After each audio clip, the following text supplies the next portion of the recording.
What else should we talk about? LCK real quick. I mean, there's not that much to say about LCK at the moment. LCK We're just kind of waiting for playoffs to start. Balls waiting for the big playoff games, basically. But it is going to be mega when it gets to them.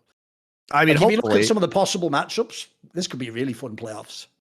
Yeah, I think we can probably talk about this more next week when we actually have the start of playoffs going on. I mean, KT and Gen G look like they're a cut above right now, but Hanwha Life, they've shown some life, and maybe T1 now with Faker back will make things a little bit spicier in the playoff bracket than they would have been otherwise. Especially because they're coming in 5th place, mate. So like they could actually do like a pretty epic run through that playoff bracket. Yeah.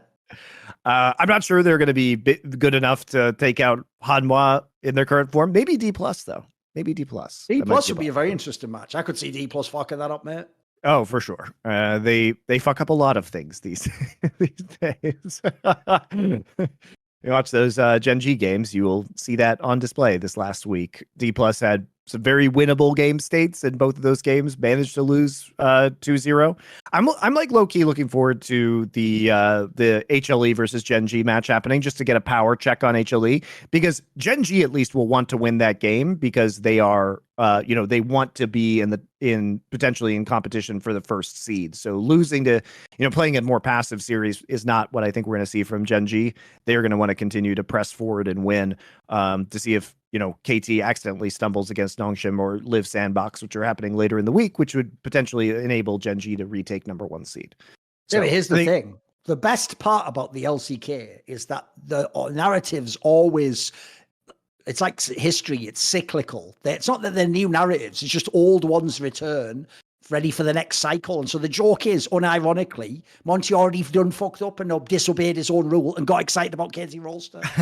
No, I didn't get excited about KT Rolster. It was, as Wolf and I discussed on our show, it's the prophecy of KT Rolster. This was the inevitable destiny of KT, Thorin. Okay. We're not excited. We are merely watching history unfold. What is this? How does it play out? What is the end then? Oh, they win. They win.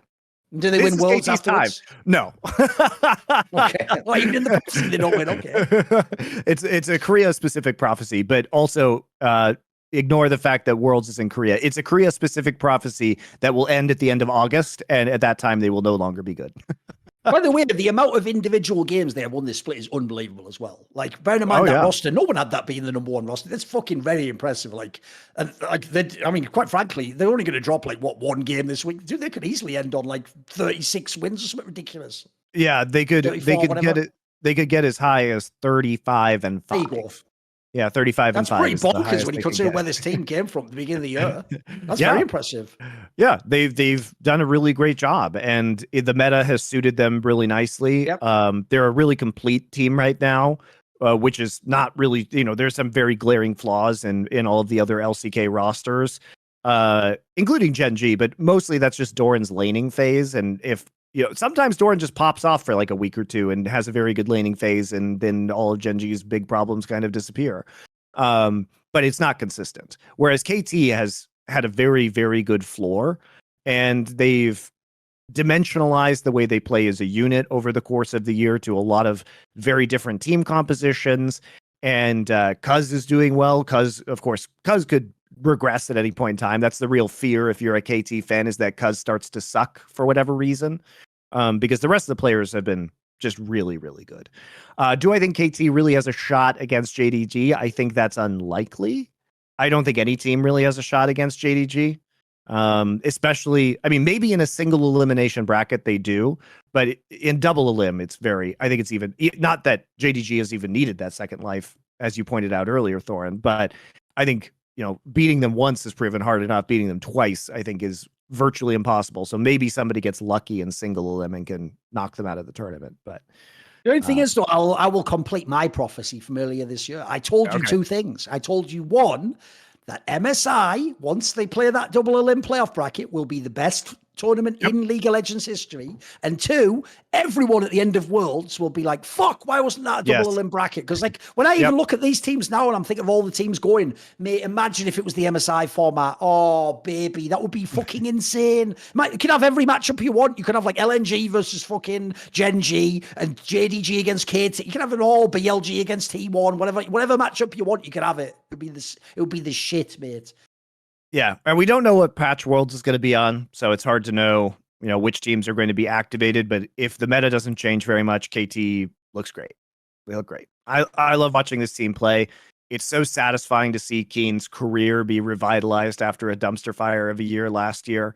And Aiming continue on with his success. Them getting Lehens over from Gen.G and making that roster change has been really good. Lehens has been excellent in this kind of engage meta so far. So I hope they are competitive. Like I do hope we get a 5-game banger between them and JDG at some point over the course of the World Championship. And I hope KT can take the title. This is the first time EDD becomes a world champion. He deserves it. No one had that on the bingo card. He's in the MVP conversation for sure. This split, he's in the MVP conversation. He's been really, really good. And I think I hope KT is going to be at least competitive, the most competitive team at the World Championship. And this is also the first time that KT has won both telecom wars in a split since spring of 2018. So it's been a while since we've seen KT be more successful than T1. People don't know was the worst T1 year ever. And also the best KT year ever, 2018. That was super team, if people don't know. That was the KT super team. But Thorin, even the KT super team didn't sweep T1 in summer. They split the series 1-1. So it's been a long, long time since we've had the telecom war kind of tilt the other direction. And here we are. So will it happen in playoffs? Maybe T1 will, with Faker revitalized, will dash KT's hopes, but I don't think so. I think this team looks really good. By the way, that alone also would be so sick for Faker's legacy. Imagine if they came like third. That'd be fucking wild. To even win a couple of series would be big now. Like, I have no expectation for them to win any series, by the way. Like, essentially, bear in mind, remember, guys, here's what you're always going to forget about LCK. LCK doesn't do a gauntlet anymore. It's just a bracket. So here's the thing. If it was the old gauntlet and they play, like, Live Sandbox in the first round, yeah, they could win that one. But you don't play that. Like, you're only going to play good teams. Like we say, like, best case scenario, you play D+.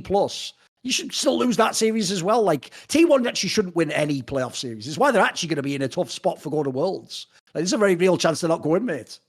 Yeah, I mean, they obviously have a lot of championship points from their second place finish in spring, so they will be in the regional finals because they're already locked into these playoffs as well. I guess there's probably an outside shot that they don't make the regional finals, but I think it's pretty likely. And yeah, but you feel like a lot of these teams in the regionals can beat them, though. Yeah, but I think, yeah. It depends on how this keeps going. Like, I'm not going to read into a Guangdong Freaks win, right? We have to wait for the playoffs to see what's actually going on, because I also just don't think T1 is going to be pulling out all the stops right now because they can't move out of 5th place effectively. So what's the point in showing your hand if you have strategies that you've been working on, or champion pools for various players that you've been expanding? We really just have to wait until the first match. And right now, it's looking like it will be probably D+ versus T1 in the first round, which is winnable for T1. It is winnable. D+ is also a flawed team. When you listed those players off earlier, you did have a very egregious omission from your list. Reigning world champion, 3-time world's finalist, 2-time world's winner, Gangster Beryl, the king of incomplete items, is going to be available. And you know what? He could be the thing that completes your team if you sign him at the end of this year. Listen, two worlds, babies, with different teams. This is the truth. You have to understand, if I was like Theon, I would just go full evil and just make him like the greatest player in the history of like Korean League of Legends. Like, if he's the greatest players, he's the greatest mind. In the bot lane. He was the only connective factor. It had to be him. It was him the whole time. It wasn't Showmaker. All right, let's make the Viper. Beryl. Let's make the Viper Barrel lane. Let's fucking do it. Exactly. Viper Barrel World Championship bot lane. I'll just tell everyone, because it's going to be so old, no one's even going to remember it. The piece of content that might have tilted me the most in the history of esports was after Samsung White won Season 4 Worlds, Theon wrote an article about Looper where he literally, this is like the worst NFL Reddit tier nephew angle ever. He just took team wins on a champion, and he treated that as though that showed you how good you were on the champion. And it's not a joke, Monty. He actually showed that Looper was better than Flame because like Looper had like a better like win rate because his team won every fucking game. Meanwhile, Flame was on like, you know, like sus version of like Blaze at the end. Like, and this arc, he actually tried to argue that, like, look, and he made it sound like actually Looper was the GOAT of top lane because not only did he have all these insane win rates, then he's like, look, and then he can play like Singed and stuff. It's like, you actually everything wrong with esports for you. Why are you doing this, mate? Like, you can be so much better than this. This is so whack. Because you know when they still do that to this day in the NFL, when they go like, you know, Aaron Rodgers only has an 8 and 9 win rate in the playoffs. Like, oh, is he a 1v1 spot? What are you talking about? Like, what does that even mean? He has like, he doesn't, as a quarterback. I mean, Aaron Rodgers is on a, and here you go, get triggered, fucking Packers fans, a bum ass team. Of course. Now, we can like the fact that the Packers are owned by the fans and have such an insane history, and you know the you know kind of aura around Lambeau Field. The aesthetic's cool, yeah. Yeah, it's cool, but you know what? When it comes to actually being an effective ownership group where you're a billionaire who can put guaranteed contracts together for players, which makes it more attractive to play for you, the Packers are kind of a bum ass owner team. And they've had success through the draft, but rarely have they been able to offer the same kind of, you know, guaranteed deals or free agent signings that other teams have been able to offer. And so they're constantly playing with a disadvantage. And on top of that, holy fuck, is it even Aaron Rodgers' fault? His coaches won't even let him win the big playoff games. They literally prevent him from being the man and making the plays in the clutch situations. He's actually gimped by his team a lot of the time. If you're going to even say that line, you should have to add in the context, like coached by Mike McCarthy and like give me a fucking break. I know. and then they troll him by like taking Jordan Love in the draft instead of trying to take players that will, I don't know, give him someone to pass the ball to. It's actually sad. I hope he does well in the Jets. Not a good chance. Apparently, Devontae Adams might go. That's the rumor. So that'll be the reunite. The dream. See more cool, funny, interesting clips based on topics from my content? Well, subscribe to this channel then, or, you know, be a pleb and don't.